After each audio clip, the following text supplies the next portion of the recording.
Grabitja spektakolare furgonit me 6 milion euro në fund i vën zjarin.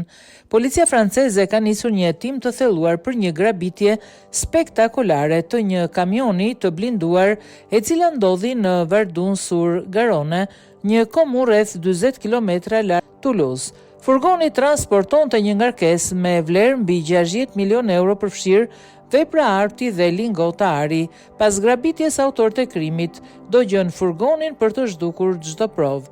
Një grua që parastësisht mjetin e dyshimt në lëvizje vendosi ta ndiqte dhe filmoi itinerarin e tyre me telefonin e saj.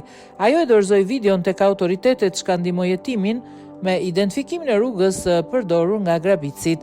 Kriminalët e ndalën furgonin në një zonë të izoluar dhe shkarkuan vetëm pjesën e ngarkesës që përmbante arë rreth 3 milion euro në lingota dhe monedha ari, ndërkohë veprat e artit me vlerë mbi 3.5 milion euro nuk i tërhoqën vëmendjen e tyre. Në vend që t'i merrnin, vendosën t'i diqnin së bashku me furgonin për të zhdukur çdo gjurmë.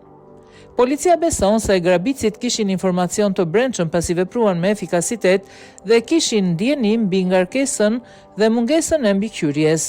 Gjendarmeria e Toulouse dhe ekspertët kriminalistik gjetën kamionin totalisht të djegur. Tani hetimi është përqendruar në identifikimin e bashkëpunëtorëve që mund të kenë organizuar grabitjen dhe në intervistimin e dëshmitares që filmoi gjithë ngjarjen.